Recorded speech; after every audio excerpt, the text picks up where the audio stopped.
Derek Vance, cruise director of the five-star Starlight Voyager, never missed a chance to enforce ship standards.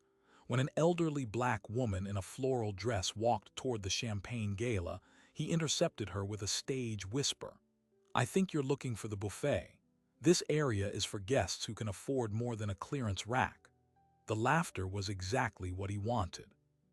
But what Derek didn't know was that Josephine Hart, the woman he'd just humiliated, was the reclusive majority owner of his cruise line. She'd boarded incognito. By noon the next day, his career was over. Josephine Hart, 71, wasn't just any passenger. She was the reclusive owner of Hart Maritime Group, the multi-billion-dollar conglomerate that had quietly acquired the Starlight Voyager's entire fleet just 8 weeks earlier. She had boarded under an assumed name to see how her staff truly treated ordinary people. One cruel remark would soon expose a culture of unchecked arrogance that had festered for years. Josephine Hart built an empire from a mop bucket. At 17, she cleaned rooms in a Miami hotel for $2.15 an hour. By 62, she controlled the largest privately held maritime group on the planet. Her philosophy was simple: luxury belongs to everyone, not just the people who look like they can afford it. She gave exactly one interview in her entire career, and she wore a blazer she bought at a thrift store. She paid her housekeeping staff more than any competitor, and she never forgot what it felt like to be sized up and dismissed. When her conglomerate acquired Starlight Cruise Lines in a quiet $8.2 billion deal, she didn't send a press release. She booked a cabin under an assumed name and boarded the Starlight Voyager herself to see how her employees treated ordinary people. The man running the onboard experience was Derek Vance, 43, British accent, permanently polished. He'd been cruise director for 6 years, and he treated the ship like his personal kingdom. He kept a mental list of passengers who didn't belong, people whose clothes weren't expensive enough, whose accents didn't match the VIP deck. A Filipina nurse and her mother, a retired couple from Atlanta. Complaints disappeared. Derek always had an excuse. His supervisors never looked too closely. On the night of the champagne gala, Josephine walked toward the upper deck in a simple floral dress she'd bought for $40. Derek saw an elderly black woman who looked like she'd wandered up from the wrong deck. He made his joke. He summoned security. Josephine didn't argue. She let them guide her to the service elevator, her expression utterly unreadable. What Derek didn't see was the young woman a few steps behind her, Elaine Okonkwo, Josephine's personal assistant, already typing a message to the chairman of the board. She pressed send just as the elevator doors closed, and somewhere in the ship's satellite receiver, an encrypted order began to download. Emergency docking. All senior officers report to the bridge. Derek Vance's world was about to shrink to the size of a cardboard box.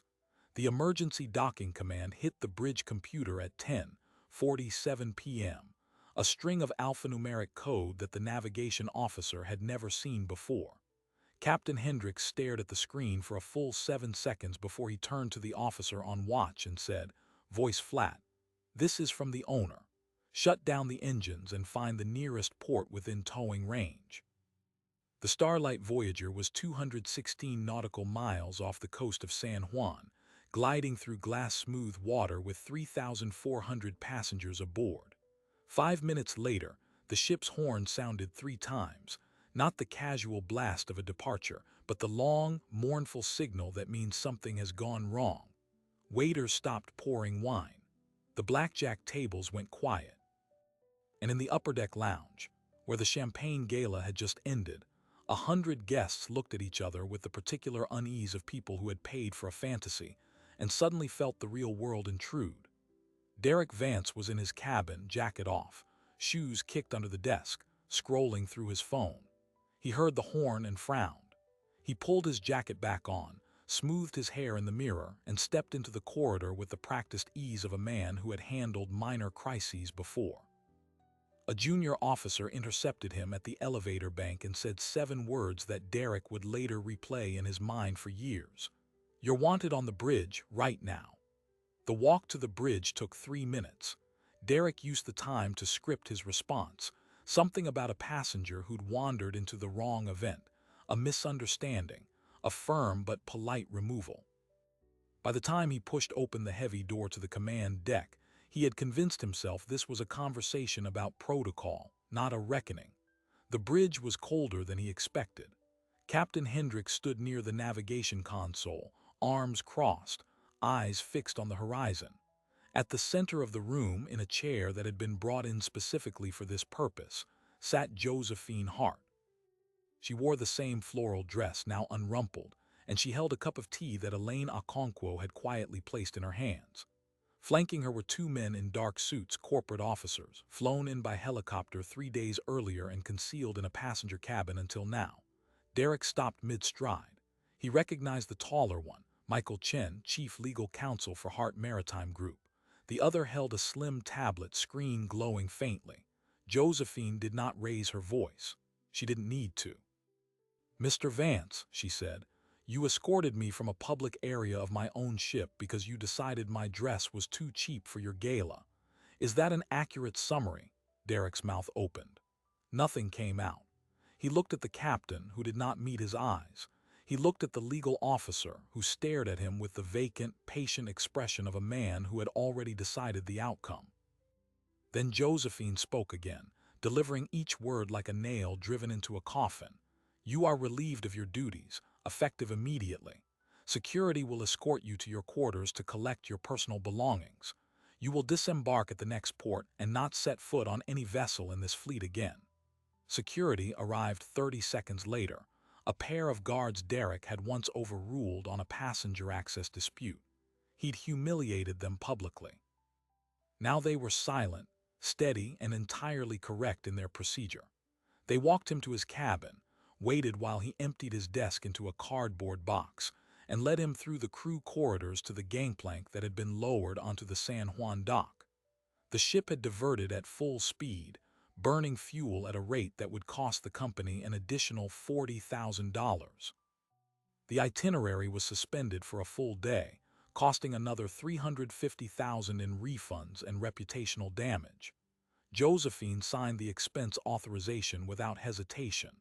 But the story does not end with Derek Vance walking down that gangplank, because Josephine Hart had not come aboard just to catch one cruel cruise director. For 8 weeks, she had been compiling a dossier. Cameras hidden in her assistant's brooch had recorded 17 separate incidents of crew members humiliating passengers based on race, accent, or perceived class. Guest complaints that had been buried, housekeeping staff who had been denied bathroom breaks, a Filipino steward who had been told by a junior manager that his English was unacceptable for the guest-facing team, despite speaking it fluently. The man had been transferred to the galley without appeal. Josephine had interviewed him 2 days before the gala. She had listened without interruption, her hands folded in her lap. Then she had said, quietly, "This ends now." As Derek's silhouette shrank on the dock, Josephine stood on the upper deck with Captain Hendricks and the entire senior leadership team. She held a printed list, 31 names, and she read it aloud slowly so there was no mistaking who was included. Every person on that list would be terminated or suspended pending investigation by sunrise. The captain's first officer was on it, the head of guest services, the chief security officer who had laughed at Derek's joke. When she finished, she folded the paper once and handed it to Michael Chen.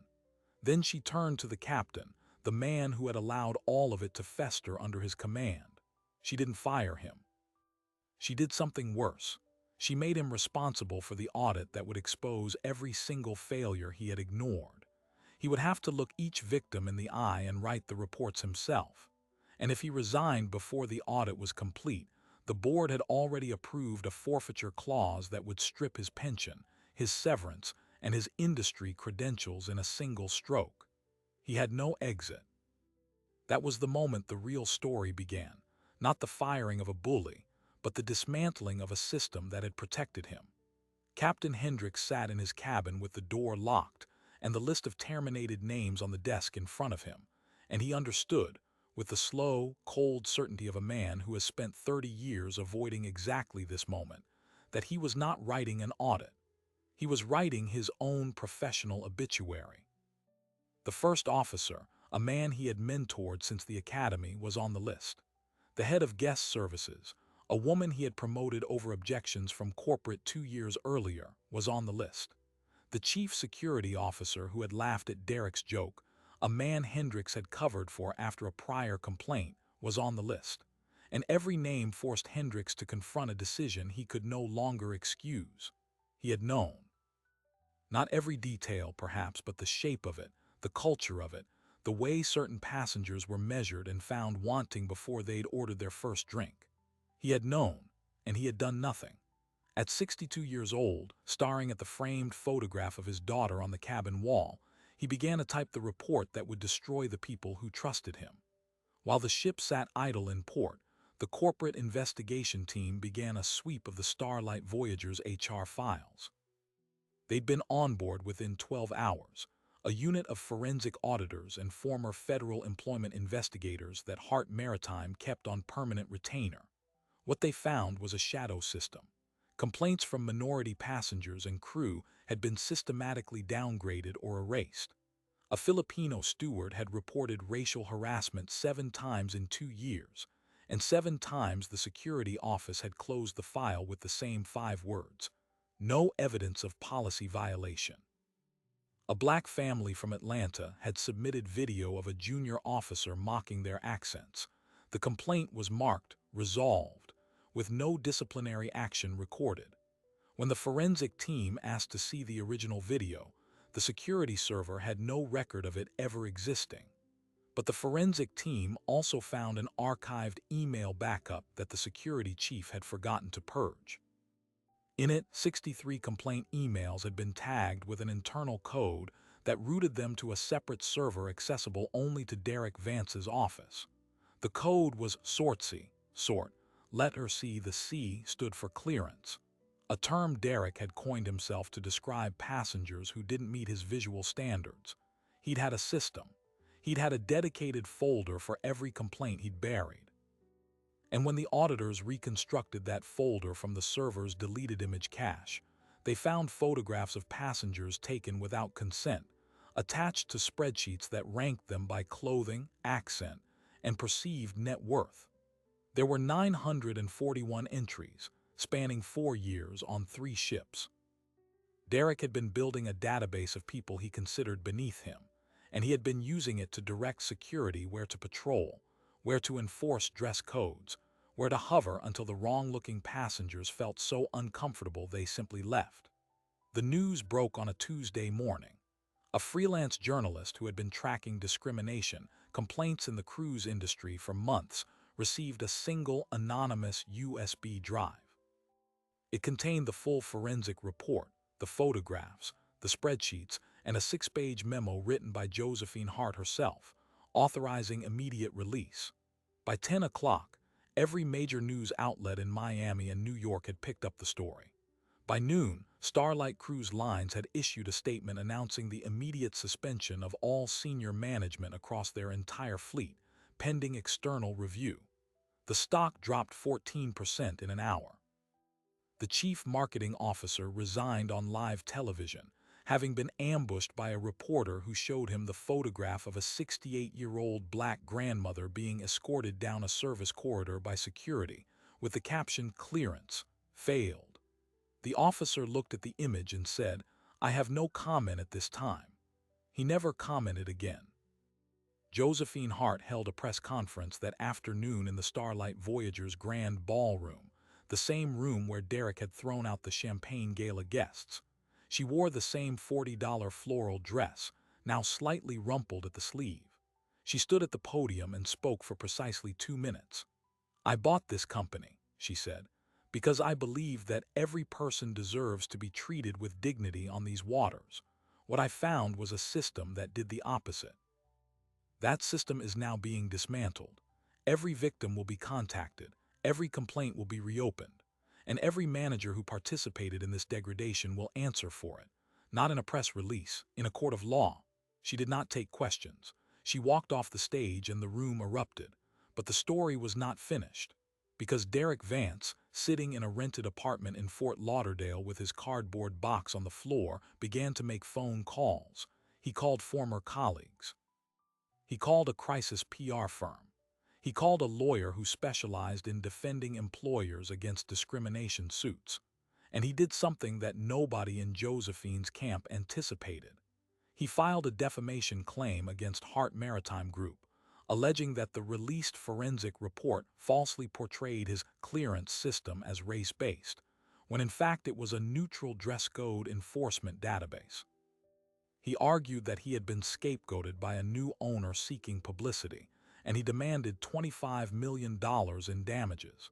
He filed the suit in a jurisdiction with a sympathetic judge, and he gave an interview to a conservative cable network where he said, with a straight face, "I was just enforcing the ship's standards. Mrs. Hart targeted me because I'm an easy target."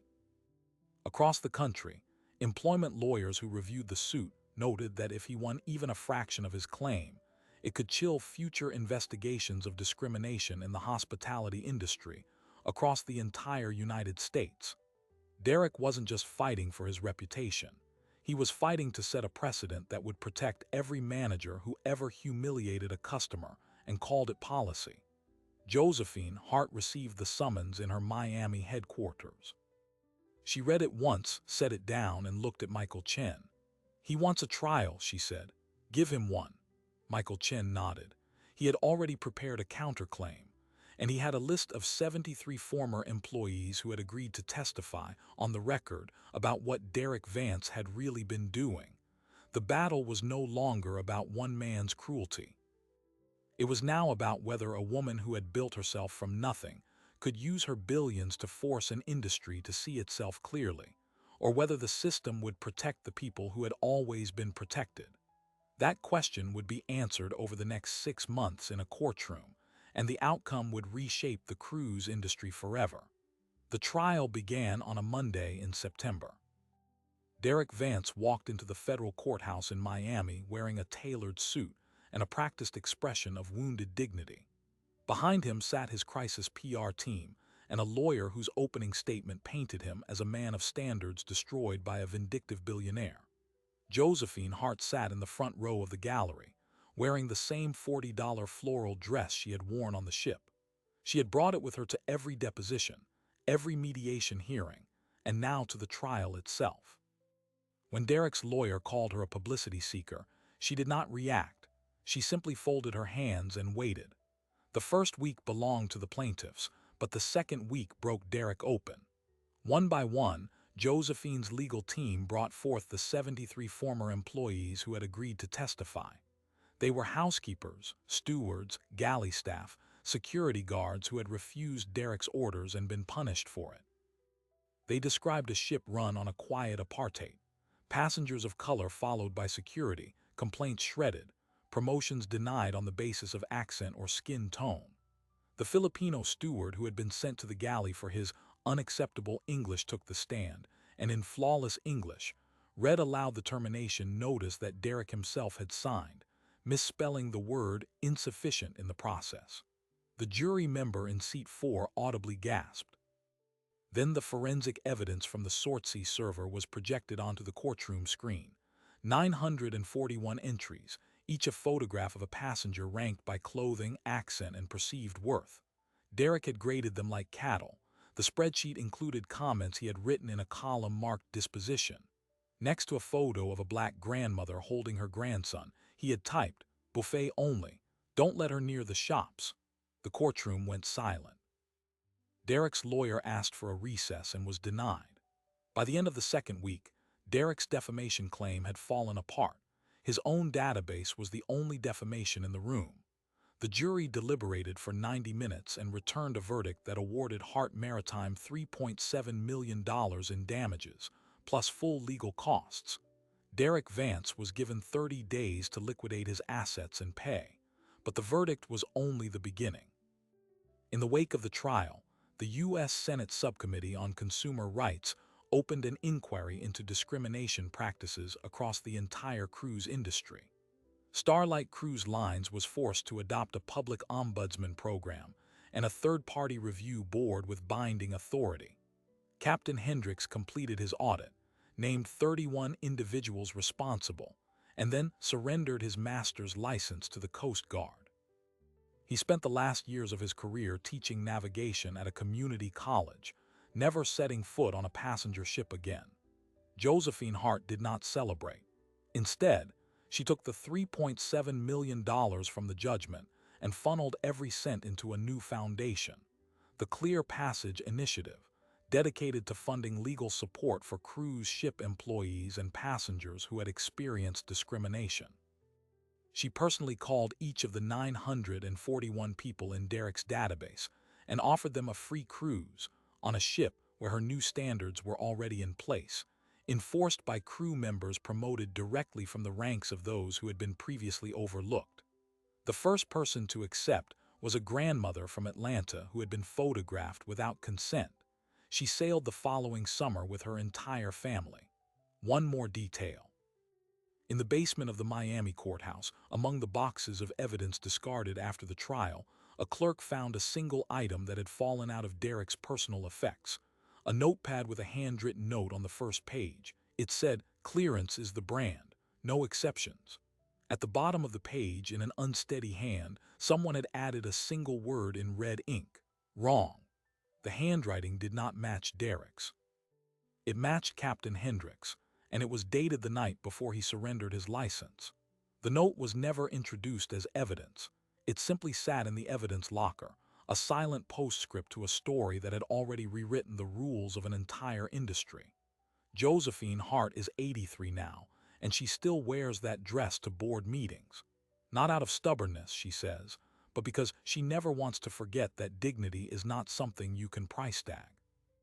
Derek Vance works at a car dealership in northern Florida, his name a quiet warning in the cruise industry. His defamation suit collapsed so completely that law schools now teach it as a case study in how not to litigate a discrimination claim. The Clear Passage Initiative has funded over 400 cases and helped rewrite the employment policies of 7 major cruise lines. Captain Hendricks died 2 years ago. In his desk, his daughter found a sealed envelope addressed to Josephine, containing nothing but a word: sorry. So here is the question this story leaves behind. Who gets to decide your worth? Derek thought a clearance rack dress meant clearance rack dignity. He was wrong, and the entire system that protected him was wrong, and it took a 71-year-old woman in $40 floral fabric to prove it, not with shouting, but with the quiet, terrifying power of owning the building. Somewhere there is someone who told you the thing about yourself that needed to be fixed. Your accent, your background, your laugh, your clothes. What was it? Drop it in the comments. I read every single one. And if this story moved something in you tonight, send it to one person who needs to hear it. If you are not subscribed yet, stay close. There is another story coming next week that I honestly cannot wait to tell you.